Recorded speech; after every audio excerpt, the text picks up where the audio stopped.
La ceinture est bouclée, le moteur est en route, c'est l'heure de décoller. Ce mardi 28 mai, il ne s'agit pourtant pas d'un vol comme les autres à l'aéroport d'Annecy-Haute-Savoie-Mont-Blanc. Pour la première fois, la piste accueille un événement particulier, l'Electric Tour.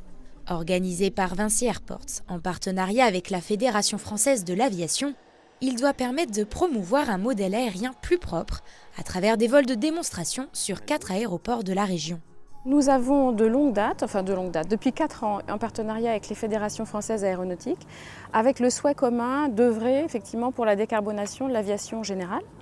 Et nous avons ensemble travaillé effectivement à l'acquisition d'avions électriques sur un certain nombre de plateformes. Nous les accueillons dans nos hangars, nous avons mis en place des alimentations électriques et nous avions le souhait effectivement à travers cette manifestation ouverte au grand public de les rendre encore plus visibles. Au total, près d'une dizaine de vols sont réalisés pour faire découvrir aux élus et aux riverains le modèle Pipistrel Vélis Electro.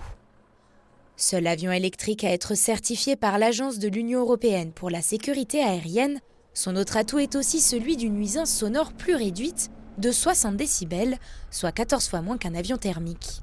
Côté autonomie, 2 batteries d'environ 24 kWh chacune équipent l'appareil. C'est un avion qui a une autonomie de 40 à 50 minutes. On est sur les premières générations de batteries, donc effectivement, ce n'est pas un avion qui est utilisé pour l'intégralité de la formation des pilotes privés.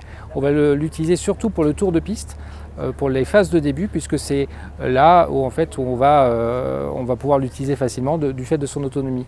Alors cette autonomie aussi est appelée à se développer bien sûr, puisqu'il y aura de nouvelles générations de batteries. Donc on estime que d'ici 5-10 ans, on aura des autonomies de 1 heure, 2 heures, voire peut-être 3 heures d'autonomie. Et avec ce type d'avion, ce Vélis Electro, on pourrait faire l'intégralité de la formation de pilote privé. Après Chambéry mercredi, puis Grenoble jeudi, c'est à Lyon que l'Electric Tour s'est achevé ce vendredi 31 mai. Une expérience que Vinci Airports n'écarte pas de renouveler à l'avenir dans une autre région de France.